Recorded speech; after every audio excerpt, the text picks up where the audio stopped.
अब बताइए, पाकिस्तानियों को मारते मारते एकदम पास पहुंच गए, बंदूकों फेंक के, कदूर ससुरा तू नहीं, यहाँ पे इतना लग गया, मार में घोंप घाप के रद्द कर दिया। मतलब कारगिल की लड़ाई में जिन फौजियों को गोली लग गई थी ना, उनमें हिम्मत नहीं था कि बंदूक उठा सके, तो वो लोग खड़े होके बस सामने खड़े हो जाते थे कि जो गोली आ रहा है अपने पे रोक ले, देख रहे हैं कि अब हम बचने वाले नहीं हैं तो अपने पे रोक ले।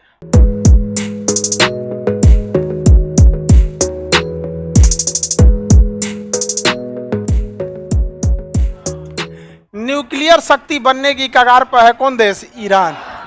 इसके ये अपना परमाणु बिजली घर बनाना चाहता है। तो देखिए, परमाणु बिजली घर में ना यूरेनियम लगता है, वो लगभग 25 से 30% शुद्ध होता है।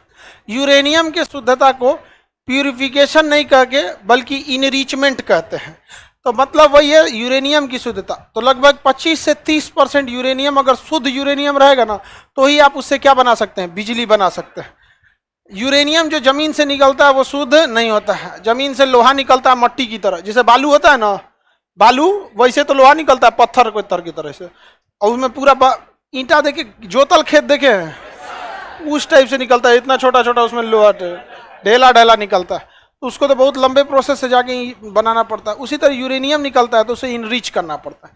25 से 30% इनरिच करिएगा तो जाके यूरेनियम शुद्ध होता है। जितना ज़्यादा इनरिच रहेगा उतने अच्छा काम करेगा, लेकिन 25 से 30 के आसपास में अगर इनरिच कर दिए ना तो वो बिजली बना देगा। अब ईरान का कहना है कि हम बिजली बनाना चाहते हैं, लेकिन हम इजराइल का कहना है कि इसको बिजली बनाने मत दीजिए। रीजन क्या है कि यूरेनियम जो अगर सबसे मेहनत का काम होता है यूरेनियम को 25 से ले जाके 30% इनरिच करने में, ये 5% में हालत खराब हो जाता है। इसके बाद आपको थोड़ा और मेहनत करिएगा तो ये 30 से चल जाएगा 50%। मेन यही मेहनत का काम है, इसके बाद ज्यादा मेहनत नहीं है। बिजली घर में 30, परमाणु बम में 50। तो इजराइल का कहना है कि उसे थोड़ा पहले बनाएगा यूरेनियम बिजली और उसके बाद बना देगा परमाणु बम। अब इसीलिए इजराइल उसको बनाने नहीं देता है। तो इजराइल खतरनाक देश है, हम आपको बताया ना, ये लोग कभी गुस्सा नहीं होते हैं। लाइफ में अगर किसी से बदला लेना है या किसी से दुश्मनी निकालनी है तो कभी गुस्सा मत होइएगा, क्योंकि लोहा जैसा शक्तिशाली चीज जब गुस्से से लाल होता है तो मुड़ जाता है। गुस्सा आपकी ताकत नहीं, आपकी कमजोरी होती है, ये हमेशा याद रखिएगा। क्रोध हमेशा बेवकूफ़ी पे उत्पन्न होता है और पश्चाताप पे जाके समाप्त हो जाता है।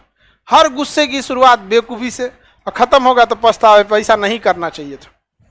तो उससे बेटर है गुस्सा नहीं होइए लाइफ में कुछ चीज़ों को। लेकिन अभी आप लोग यंग एज हैं, इसमें गुस्सा आ जाता है और आप लोगों को नहीं आता है।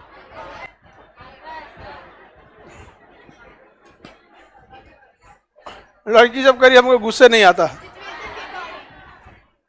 आगे देखते हैं हम लोग। तो यहाँ पे ये कभी लड़ाई झगड़ा नहीं किया इजराइल। इजराइल क्या किया ना, अपने मोसाद, इजराइल के खुफिया एजेंट का नाम क्या है? मोसाद। वो मोसाद के एजेंट को कहाँ छोड़ दिया? ईरान। जो भी उसका परमाणु वैज्ञानिक होता है उसको मरवा देते हैं सब। अब किसी वैज्ञानिक की कितनी सिक्योरिटी दीजिएगा? बहुत ज्यादा तो नहीं। तो क्या करता है, सिक्योरिटी गार्ड जिसका 1 लाख सैलरी उसको 10 करोड़ दे देता है। खुदे बता देता है नाश्ता खाना कब करेंगे, कहाँ मुड़ेंगे, यहीं अपने बताते मार देगा। समझ में गया कि नहीं? कासिम सुलेमानी तो सेना प्रमुख थे, सोचिए ना, कासिम सुलेमानी को मारे। फकीर जादा वहां का सबसे बड़ा परमाणु वैज्ञानिक था, उसको ड्रोन से मार दिया। मतलब उसको पता था कि ये गोलंबर के पास घूमेंगे, तो बता दिया था इस गोलंबर के पास घूमेंगे। जैसे घूमना था ना तो यहीं पे एगो ट्रक लगाया था, ट्रक के अंदर मशीन गन थी और मशीन गन में कैमरा था। उस कैमरा का कंट्रोल कहाँ था? इजराइल में। जैसे घूमा गोलंबर पर मारा, दर दर दर उड़ा दिया। यहाँ पर लो पता करते रहो, पता करके क्या कर लोगे इजराइल में? अकेले सब पे मार देगा वो, अकेले। अरे हम लोग इतना आगे जाने के बाद भी इजराइल से कहते हैं कि हमको ड्रोन चाहिए। आज भी हथियार के मामले में इजराइल हम लोग से एडवांस है। अलग बात है कि वो इतना छोटा है और हमारी इंडियन आर्मी का स्ट्रेटजी अलग है। बाकी के दुनिया के देश जो लड़ाई लड़ते हैं ना, वो लोग हथियारों से लड़ाई लड़ते हैं, और हम लोग में ना हथियार मतलब नहीं, बाद में हथियार चढ़ जाता है सब पहले ही, क्योंकि देहाते से लड़ाई चालू हुआ है। लाठी डंडा बाद में, पहले झपट के कूद जाओ, बाद में ससुरा कुछ देखा जाएगा। तो भारत का सैनिक जो होता है ना, अब खुद सोचिए ना, लखनऊ के थे कैप्टन मनोज पांडे, ठीक है, लेफ्टिनेंट थे। लड़ाई के दौरान उनका पोस्टिंग हो गया था, प्रमोशन हो गया। खुखरी से मारे थे, जो चाकू होता है ना फौज की, गुरखा रेजिमेंट का खुखरी।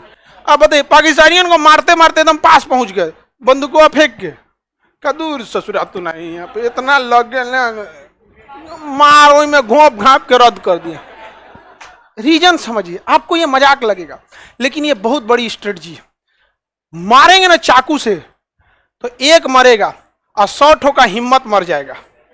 मनोबल मर गया ना, वो फौजी कभी खड़ा नहीं हो सकता वहां पे। तो ये तो इसके ऐसा मारने के लिए आपके पास भी तो दिल होना चाहिए ना। यहाँ पे मार, मनोज पांडे पहाड़ पे चढ़ के मार रद्द कर दिए। तो एक ठो लगभग 1 किलोमीटर की दूरी पर स्नाइपर लेके खड़ा था। स्नाइपर होते हैं ऐसा ना, छुपे रहते हैं से एक जगह। ऐसा कपड़ा पहनेगा सब कि दिखबे नहीं करेगा सब। झाड़ी में रहेगा तो हरियर पतई ओढ़ लेगा सब, दिखबे नहीं करेगा। स्नाइपर लगा के गोली मार दिया। नहीं तो मनोज पांडे, विक्रम बत्रा को कैसे मारा था सब? स्नाइपर लगा के।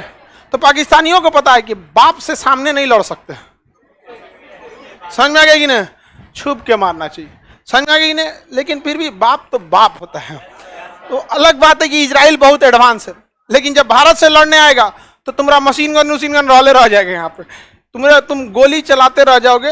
ये अब कभी पीछे नहीं हटता है सबने। भारत के किसी सैनिक की जब बॉडी आती है ना, कम से कम 15-20 को गोली लगल रहता है। इतना बहादुरी देखिएगा ना कि क्या मतलब। कारगिल की लड़ाई में जिन फौजियों को गोली लग गई थी ना, उनमें हिम्मत नहीं था कि बंदूक उठा सके, तो वो लोग खड़े होकर बस सामने खड़े हो जाते थे कि जो गोली आ रहा है अपने पे रोक ले। देख रहे हैं कि अब हम बचने वाले नहीं है तो अपने पे रोक ले। अपने आगे बढ़ते जा रहे थे, पीछे से कवर फायरिंग पे लेके आ रहे थे सब।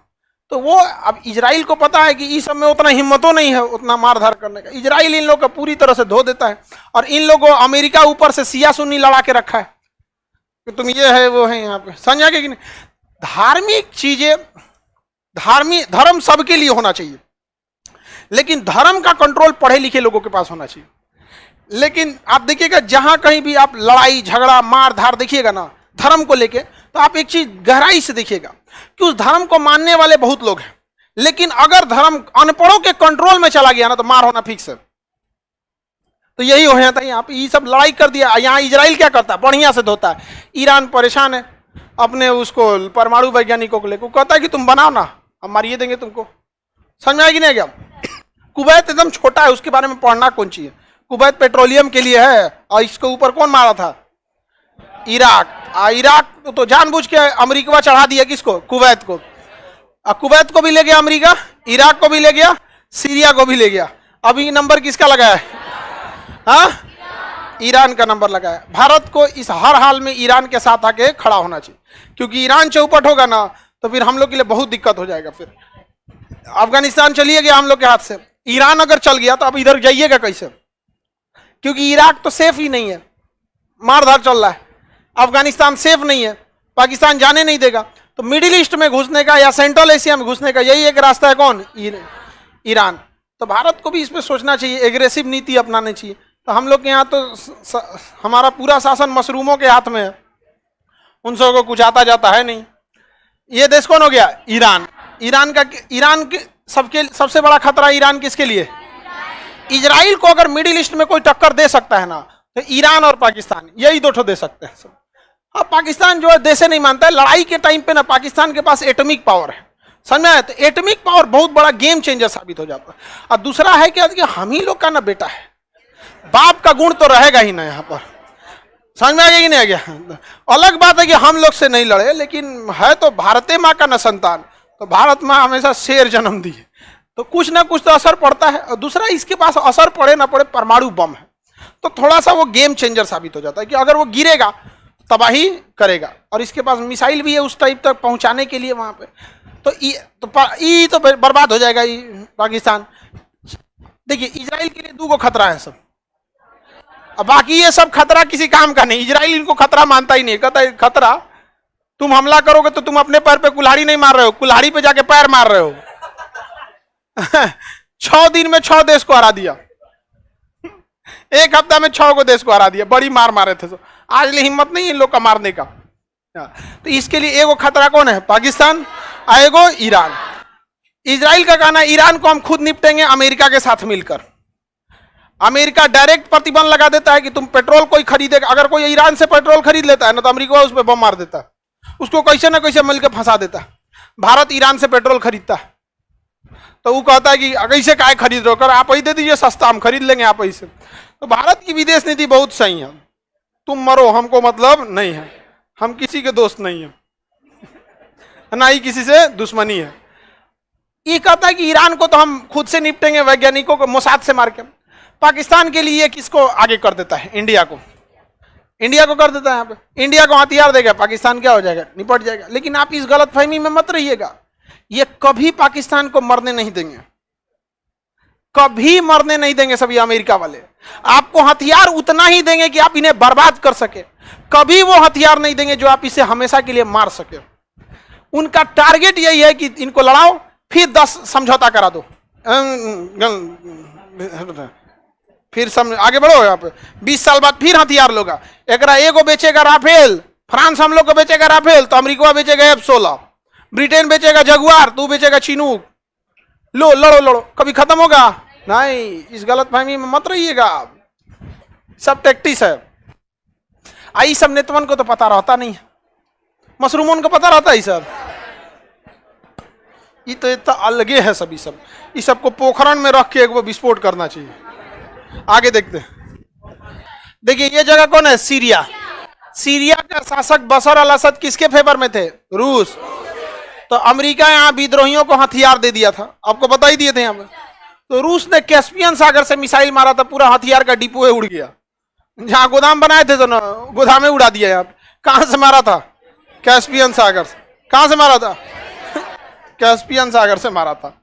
इतना दूर से मारा था, एक्यूरेट निशाना। आगे बढ़े।